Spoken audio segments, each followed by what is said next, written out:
সর্ষের মধ্যেই ভূত, পারুলের বুদ্ধিতেই ধরা পড়ল আসল অপরাধী।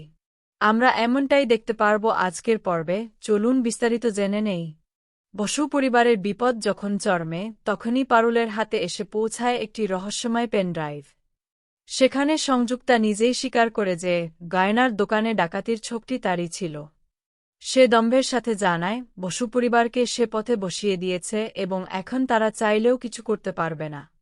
এই বার্তার মাধ্যমে দীর্ঘদিনের গোপন শত্রুতা এখন সরাসরি যুদ্ধের রূপ নেয়, যা পরিবারের সবাইকে স্তম্ভিত করে দেয়।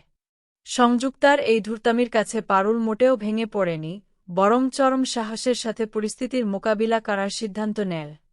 সে রায়ানকে স্পষ্ট জানায় যে এখনই সংযুক্তার বাড়িতে হানা দেওয়া প্রয়োজন, কারণ সব রহস্যের চাবিকাঠি সেখানেই লুকানো আছে। শোক করে সময় নষ্ট না করে শত্রুর বিরুদ্ধে লড়াই করার এই সাহসী সিদ্ধান্ত পারুলের উপস্থিত বুদ্ধি ও অদম্য নেতৃত্বের পরিচয় দেয়। তবে পরিস্থিতি আরও জটিল হয় যখন দেখা যায় ভিডিও বার্তার শেষে পেনড্রাইভটি স্বয়ংক্রিয়ভাবে নষ্ট হয়ে গেছে।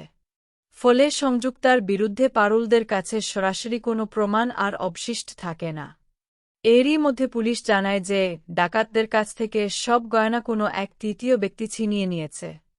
পুলিশের হাতে সেই রহস্যময় ব্যক্তির একটি স্কেচ বা ছবিও আসে, যা তদন্তে নতুন মোড় এনে দেয়।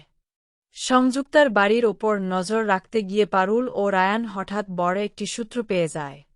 ডাকাতির সময় উপস্থিত থাকা গুন্ডাদের মধ্যে একজনকে মালি হিসেবে সেখানে কাজ করতে দেখে তারা চমকে ওঠে।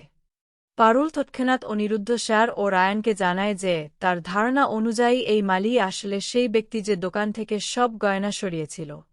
রায়ানের প্রাথমিক অবজ্ঞা দূর করে পারুল প্রমাণ করে দেয় যে সর্ষের মধ্যেই ভূত লুকিয়েছিল। মালিবেশি সেই অপরাধীকে শনাক্ত করার পর রায়ান পরিস্থিতির ভয়াবহতা বুঝতে পেরে বিচলিত হয়ে পড়ে। পারুল তখন বিচক্ষণতার সাথে জানায় যে লোকটির পায়ে চোট থাকায় সে বেশি দূর যেতে পারবে না।